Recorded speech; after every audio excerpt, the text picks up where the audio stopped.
welcome to the Viney Vibe Show. Yes, y'all, so thank you for tuning in, and I want to thank everybody that subscribed to the channel. I want to thank everybody that's supporting my music on any platform. I want to thank everybody that's supporting my business.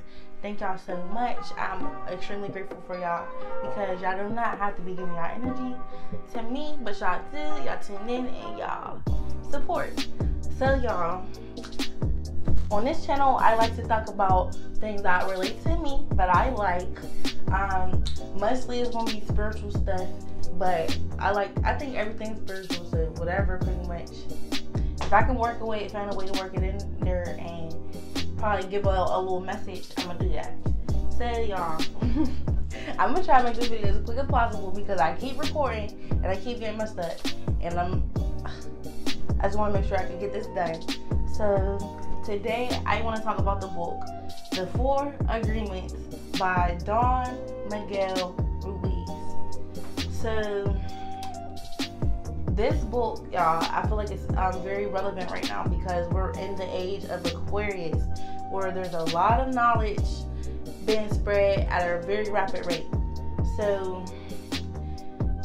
we're shifting from the age of Pisces to the age of Aquarius. The age of Pisces was the age of illusions, the age of deception, and things not being what they seem. So as we move from the age of Pisces to the age of Aquarius, there's a lot of things that we need to be on the lookout for, and just aware of. So I'm going to read to y'all the introduction from the book. I'm going to try to read as fast as possible. Okay, so first we have this little section called the Toltec, but it's relevant to what I got to say, so I'm going to read it.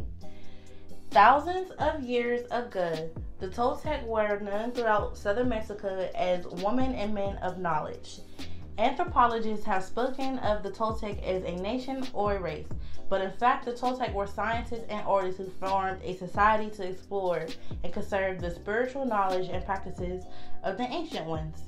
They came together as masters and students at Teotihuacan, hopefully I'm saying that right, the ancient city of pyramids outside of Mexico City, known as the place where man becomes God. So I want to add in that they have noggles in parentheses next to masters and students, because that's the word they're going to be using for masters and students throughout the rest of this passage. So let's go. So over the millennia, the noggles were forced to conceal the ancestral wisdom and maintain its existence in obscurity. European conquest, coupled with rampant misuse of personal power by a few of the apprentices, made it necessary to shield the knowledge from those who were not prepared to use it wisely or might intentionally misuse it for personal gain. So I want to stop and take a break and talk about that real quick, because this is important. So since we're in the age of Aquarius, this knowledge is being spread again at a very rapid rate throughout the world. So there's a lot of people who will pretend that they're using this knowledge for good, but they're misusing it for their own personal gain. As it says, they had to shield the knowledge from people who were not prepared to use it wisely or might intentionally misuse it for personal gain. So I've noticed in my life that there are people who are, doing certain things for their personal gain and at the expense of others. They try to bring other people down for their personal gain and make themselves look better. They want to be better. They want to be the best. They want to be better than somebody at doing something. So anyways, we have to be aware of people like that. We always hate people like that, but now since this knowledge is getting out, people like that will use this knowledge to try to harm others. So let's continue, because I have more to say about that later on down the line, dude. So fortunately, the esoteric Toltec knowledge was embodied and passed on through generations of different lineages of noggles. Though it remained veiled in secret stuttering a little bit.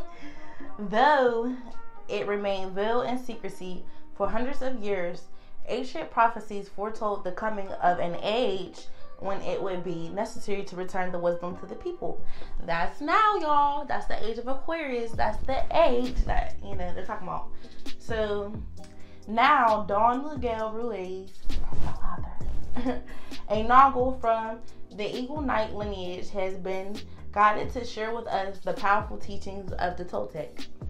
Toltec knowledge arises from the same essential unity of truth as of all the sacred esoteric traditions found around the world. Though it is not a religion, it honors all the spiritual masters who have taught on earth.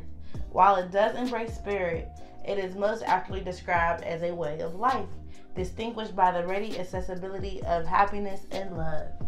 So, y'all, I want to add in that it is not a religion.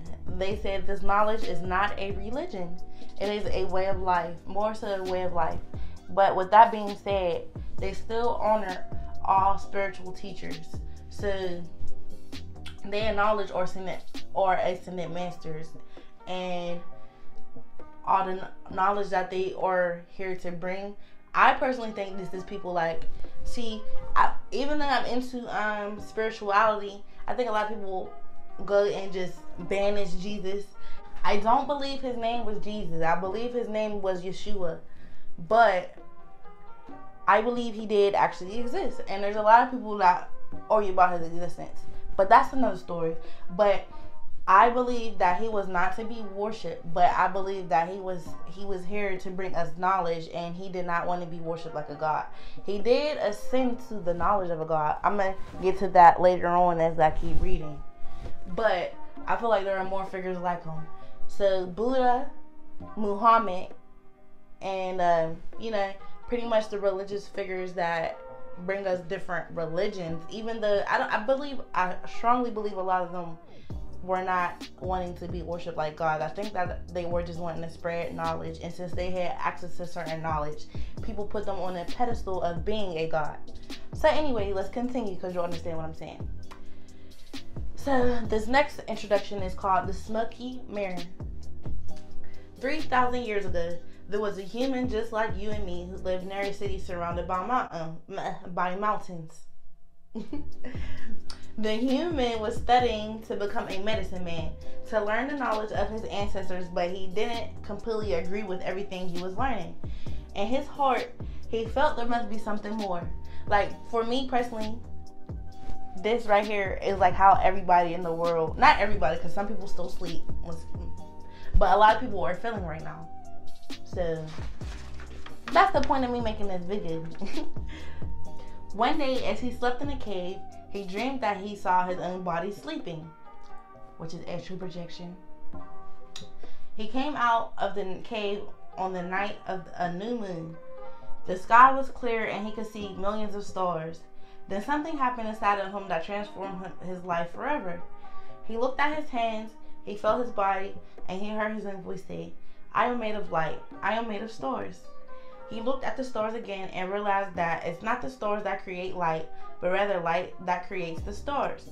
Everything is made of light, he said, and the space in between isn't empty. And he knew that everything that exists is one living being, and that light is the messenger of life, because it is alive and contains all information. Then he realized that although he was made of stars, he was not these stars. I am in between the stars, he thought. So he called the stars the tunnel and the light between the stars the noggle. And he knew that what created the harmony in space between the two is life and intent. Without life, the tunnel and the noggle could not exist. Life is the force of the absolute, the supreme, the creator who creates everything. That is life. God is life, is basically what they're saying. The Most High Creator is life. Without life, we can't exist. So without God, we cannot exist. Without the Most High, we cannot exist. Okay. This is what he discovered. Everything in existence is a manifestation of the one living being we call God. Okay? Everything in existence. Everything is God. and he came to the conclusion that human perception is merely light perceiving light. He also saw that matter is a mirror. Everything is a mirror that reflects light and creates images of that light. And the world of illusion, the dream, is just like smoke, which doesn't allow us to see what we really are. The real us is pure love, pure light, he said.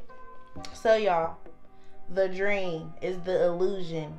So when he's talking about the smoke, it's the dream, the illusion. So this realization changed his life. Once he knew what he really was, he looked around at other humans and the rest of nature, and he was amazed at what he saw. He saw himself in everything, in every human, in every animal, in every tree, in the water, in the rain, in the clouds, in the earth. And he saw that life mixed the tunnel and the noggle in different ways to create billions of manifestations of life. In those moments, he comprehended everything. He was very excited, and his heart was filled with peace. He could hardly wait to tell his people what he had discovered, but there were no words to explain it. He tried to tell the others, but they could not understand. They could see that he had changed, that something beautiful was radiating from his eyes and his voice. They noticed that he no longer had judgment about anything or anyone. He was no longer like anyone else. So, with that part being said, I want to say that I feel like this is him having a spiritual awakening and realizing that, you know, everything's connected. We're all one. And basically it gave him a sense of peace and joy that he wanted to share with everybody else. He could understand everyone very well, but no one could understand him. They believed that he was an incarnation of God. And he smiled when he heard this, and he said, "It is true. I am God, but you are also God. We are the same, you and I. We are images of light. We are God." But still, the people didn't understand him. So now I want to go back to say, the passage I read before this one, it says, he was no longer like anyone else. That was everyone else's perception of him. But his perception is, we are the same, you and I. We are images of light. We are God. So basically, because he saw himself as everybody else, they didn't understand him. Let's continue. He had discovered that he was a mirror for the rest of the people, a mirror in which he could see himself. Everyone is a mirror, he said. He saw himself in everyone, but nobody saw him as themselves. And he realized that everyone was dreaming, but without awareness, without knowing what they really are.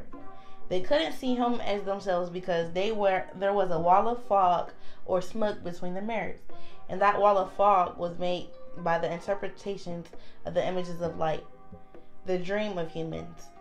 Then he knew that he would soon forget all that he had learned. He wanted to remember all the visions he had. So he decided to call himself the smoky mirror, so that he would always know that matter is a mirror and the smoke in between is what keeps us from knowing what we are. He said, "I am the smoky mirror because I am looking at myself and all of you. But we don't recognize each other because of the smoke in between us. The smoke is the dream and the mirror is you, the dreamer." So I thought this was very beautiful because since we are all God and we are all the manifestations of the same energy, essentially, he was able to see himself in everybody once he had his awakening and once he went through what he went through. And it's important to know that he had these realizations on the new moon and while astral projecting. But so I think this is amazing because I feel like the illusion of the world keeps us separated as humans. We are right now, like, the world's in this state, since we're shifting still from the age of Pisces to the age of Aquarius, we're in a state where a lot of people don't know how to love. Everybody just wants to be better than the next. Nobody sees themselves and anybody else. We want to separate ourselves, and we don't see ourselves as the same, essentially. And we don't see each other as, extensions of ourselves. Like, we don't see other people as extensions of ourselves. So with that being said, let's go back to the beginning of that passage. If someone goes to do something, they misuse this knowledge intentionally and try to use it to hurt others, they're only hurting themselves in the long run, because we are each other. If you're not wishing me love, if you're not wishing me light, and I'm not wishing you love, and I'm not wishing you light, then we're wishing each other, we're just wishing pain and hurt on ourselves. If you're not cheering and clapping when other people are succeeding, and you're just sucking in misery and hoping and wishing on their downfall, you're only praying on your downfall, because that person is going to do what they're doing regardless. They're not stopping for you. They are in control of their own lives. They're their own creator of their own reality. So therefore, they are doing things to keep themselves focused and stay on track in their own lives. But you are wasting energy worried about them and trying to find ways to bring them down. But meanwhile, you can be putting that same energy into building yourself up and doing something for yourself. So I feel like that there's a lot of things that keep humans separate, whether it be different labels that we use, different groups that we become a part of, different religious groups, or different sexual orientation groups, different, just dividing ourselves by skin color, by race or whatnot, and nationality. Us dividing ourselves, we're all just wishing bad things on ourselves. I pretty much feel like there's no reason why we can't all get along, but right now we are not getting along because that illusion is in the way. I'm hoping that this video helps to, or any video I make per se, like, can help people to see the world and other people in a different light, so we can love each other more. Like, that's the whole point of this book. I highly recommend y'all go get this book, read it, and go into the actual chapter so you can understand it more. This book is amazing. Like, I came across, my sister is the first person that ever recommended it to me, but I have had other people recommend it to me over the years, and that's how I knew it was something I was supposed to read. I love books, y'all. I'm a Virgo rising, I'm a Virgo sun, and I got Virgo in other places in my chart, so I'm a bookworm. If y'all have any books that y'all like and want to recommend them to me, go ahead and leave a comment down below. I don't want to make this video any longer than what it has to be, so I just want to thank y'all for y'all support. If you like this video, make sure you give it a thumbs up. Make sure you subscribe to the channel. Make sure you leave a comment down below. Go ahead, comment your favorite books. Comment just anything that you want to talk about. Comment your thoughts. I want to hear what you got to say. I want to connect. So thank y'all for tuning in. Thank y'all if you are into crystals, if you're into candles, incense, sage, things of that nature, check out my website, vanivibrations.com. The link will be in the description down below. If you like music, go ahead and check out my music on this channel. I have it's also out on all platforms, so go ahead and check it out on other platforms.